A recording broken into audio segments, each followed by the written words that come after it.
Hello, welcome to New Filmmaker LA in partnership with Movie Maker Magazine. I'm Nick Novicki, the founder and director of the Easter Seals Disability Film Challenge. We're a film competition that gives opportunities for people with disabilities in front of and behind the camera. And in turn, we're changing the way the world views disability.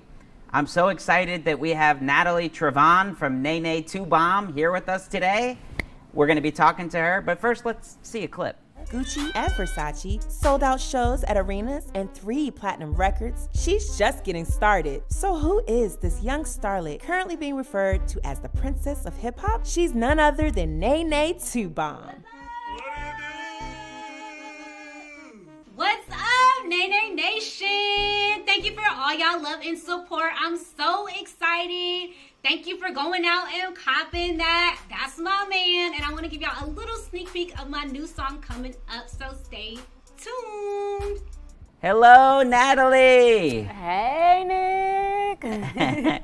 How's it going? It's good. How are you? I'm good. Now, for those of us that haven't seen the film, and if you haven't, you really need to because this is a special film. Can you help us set up what the film is? Give us a little description. Yeah, so Nene 2 Bomb goes behind the scenes of a hip hop icon, Chardonnay Royal Banks. And basically, it's like this hilarious mockumentary about how she got started in hip hop, what are the kind of things she does during her day to day, and her activism. So in the scene, in the movie, you'll see like the little Booties Matter protest, and it's like a fun story about like raising awareness about body positivity, but in a comedic way. That's awesome. So you were the star in this, and you actually won Best Actor in this year's Easter Seals Disability Film Challenge. Was that a cool experience? Were you surprised? Were you like, I got this right away? No, we were so surprised just because, we did the film challenge because I really wanted to work with Marie, and we kind of just went in and did something and had fun with it, but we never imagined that it was gonna be this widely enjoyed and liked, and that people would actually take to Nene, because it was just me being goofy and me kind of showing my silly side and how I am with my family and the type of things that we do when we get together, and have when I was little, we used to do skits and stuff. So it just kind of took me back to then where we kind of did improv stuff. And so I was super surprised that people took to that just authentic storytelling and improv. So it was great. I mean, you did a great job. I mean, first of all, I know you, outside of the film challenge. And when I saw you start rapping, I was like, oh my God, she is an unbelievable rapper too. So I thought that was not even, awesome. But it was fun. It was fun. You surprised me. I was like, well, she's got bars. I like that. So you also were a writer on this year's film. Yeah. With the film challenge, we give prompts. So this year, all films had to be mockumentary films. And they also had to follow certain themes and props, and there had to be COVID restrictions where all the films need to be done either remote or from one location. Can you talk a little bit from being not just the actress in this film, but also the writer? What was the inspiration from this? I know it had to be a mockumentary film. Was this something that you were thinking about exploring for a while, being the blind rapper, or did you just write it on the spot, you and Marie? Talk about the inspiration. No, so we originally were going to do something fashion related because that's kind of how me and Marie met. She had put an ad out, a submission out on Facebook, actually. Craziest place, right? And she was looking for models. And so I was like, hey, are you open to hiring, models with disabilities? And she was like, of course. But that production didn't end up happening, and we ended up staying in touch online. And so I had just had a conversation with her one time, I would really love for us to work together in the future because we didn't get to work on this project together. And she was like, oh, for sure, is anything coming out? And I was like, oh, the Disability Film Challenge is coming up. And she was like, oh, let's do it. And so we literally met on Facebook, and our first time meeting in person was when we shot the movie, and it just was magic. We just gelled, and the chemistry was there. But yeah, we started off trying to do something fashion related until she had mentioned that her husband had a recording studio in their house because he's a producer. And I was like, you know what, Marie, let's play with music. Let's do something music based. And that way we can just utilize, things that you guys already have at your house. And she loved that idea. And so once we kind of got the theme, we started writing, and that's what we came up with. I mean, that's awesome. And that's really indie filmmaking 101. Find out what kind of cool stuff you have and then write your project based around that. We got a recording studio. All right, let's do something. Yeah, exactly. And that's awesome. But I mean, you were a natural in that role. And I think what's so cool is I've never seen a blind rapper depicted ever on screen anywhere. And I think what's so cool, and really when I created the film challenge, the background is I'm an actor and comedian, and as a little person, I always wanted to create the kind of projects that I wanted to play and that I wasn't getting auditions for in the traditional film and TV system. And so when I created the film challenge 9 years ago, my dream was always for people to create films where the films weren't about their disability and they were able to play those kind of roles that people really hadn't thought of. And I think that you really did that in this film, and we've had a lot of industry reach out and say, wow, she's like amazing as an actress. And so I feel like the doors are really opening up to you, getting a lot of other opportunities, but also just the exposure that you've gotten from this film and how much the community has embraced it. Can you talk a little bit about the experience of making this film and being part of the film challenge? Yeah, I mean, I did the film challenge for the first time last year. And of course, we were finalists for Natalie's Point of View. And it was such a great experience. Like, I feel like now I'm like building a disability family, and I know more people within the industry, and making a lot of connections with other disabled creators. And of course, meeting you, Nick, and like having the opportunity to just have this sense of community, I feel like is so important as a disabled person, because a lot of times you feel alone. And I think the Disability Film Challenge does a good job of bringing creators together, but also encouraging us, empowering us to create and to keep making our own stories and to keep writing, because it's so important that people see authentic representation of people with disabilities.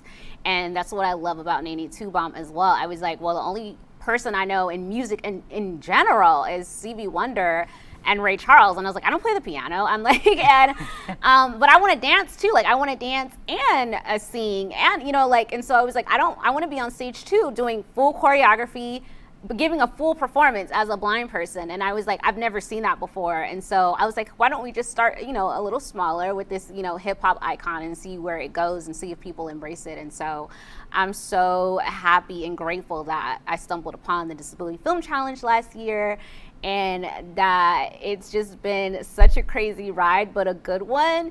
And I encourage anyone who is disabled or non-disabled to get involved with the Disability Film Challenge, because it's everything. Well, you are. I mean, it's people like you that have just such amazing talent.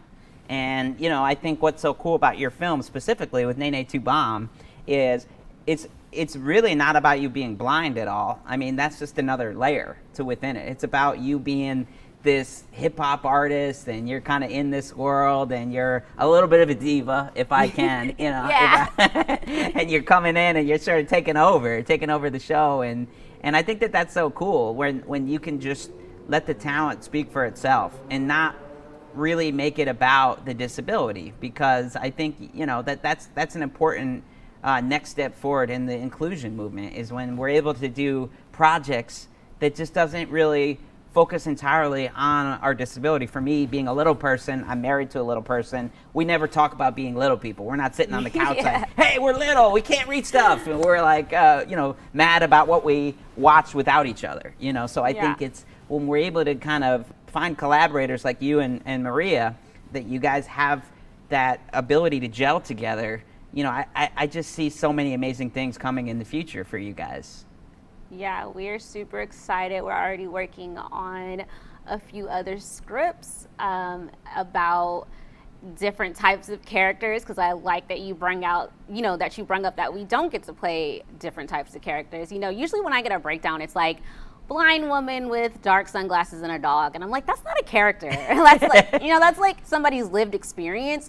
Disability is not a technical skill. It's people's everyday life. And so it just kind of sucks when we see breakdowns like that only play into like a stereotype. Like, not all blind people wear sunglasses. Like, I only wear sunglasses if the sun is out. So it's like, you know, let's kind of get away from these tropes and these stereotypes. And so, you know, Marie and I are really working together to push forward those stories that show us in all of our potential, because, you know, blind people are homeowners. They have families, they have relationships, they have drama, like actually a lot of drama. And it's like, people need to see that we're real people with real people problems. And I would just love to see more of that. And so I'm excited to show the world that, you know, we are just as complex individuals as anybody else. And I think you do that through your film. I mean, Nene Tu Bomb really does show that, and I think if I can, you do show that drama a little bit through Nene too. It's like, you know, I think she's got a little drama in there. But you know, I think in terms of how we change that narrative, you know, it's just such an honor that all our finalists from this year's Easter Seals Disability Film Challenge get to screen alongside all of these other talented filmmakers from around the world at NewFilmmakers LA. And we're able to really let people that haven't worked with disabilities, and they haven't, you know, had actors or crew members or editors, because we have a lot of people that work on the films behind the camera that have disabilities. I think it's about exposure. So all these talented filmmakers now get to see, oh wait, Nene's just funny, and she's just a good actress, and she's a great dancer, and she may have drama. I don't know, you know, she's bringing it up, but you know, now it's not about you being blind, but it's about what you can do. And I think that's an important thing, and it's your talent that's changing that narrative. So I can't thank you enough. You know, you plugged a little bit about a project that you and Marie have coming out. Do you have anything else coming out that you want to talk about? And also, please share your social handles and any other ways that people could find you. Yeah, no, we're just working on 3 new scripts, and so submitting them to some script competitions. And so we're excited about that. As far as like anything else I'm working with, I dance too. So like, I'm really busy all the time. Like, I'm a dancer with Infinite Flow, which is a inclusive dance team with disabled and non-disabled dancers. So we're always like doing, you know, different events and shows, but also like, you know, continuing to keep acting and hopefully book some more commercials. I've been like so blessed to have booked 3 commercials during COVID, which never happens for anybody really. So to have a disability and been in 3 commercials since, you know, last year, 2020, has been such an honor, and I feel so privileged to be able to create as a blind woman of color. And so it's exciting. Like, I'm excited to see what else the future brings. I'm also a fashionista and have a fashion podcast. I think it's really important that people know that people with disabilities love fashion as well. And so our podcast bridges that gap between fashion and disability. And so it's called Fashion Meets Hardy. Listen to us, follow us at FT on the Scene on all social media. And my social media is Natalie Trevonne on everything. So yeah. Well, that is amazing. I mean, you heard it. She's doing a lot. I mean, we got basically the Oprah within the disability community here. I mean, she's taking over fashion, media, dance. So you are a true talent, and you really are so supportive too, to not only to me, to the Film Challenge, but to the whole disability community. So I'm honored to be working with you, to have you part of the Film Challenge family, and it's just been so great to be screening together and being a part of all of NewFilmmakers' amazing events. So I can't wait to continue to collaborate with you, and thanks so much for stopping by. Thank you for having me.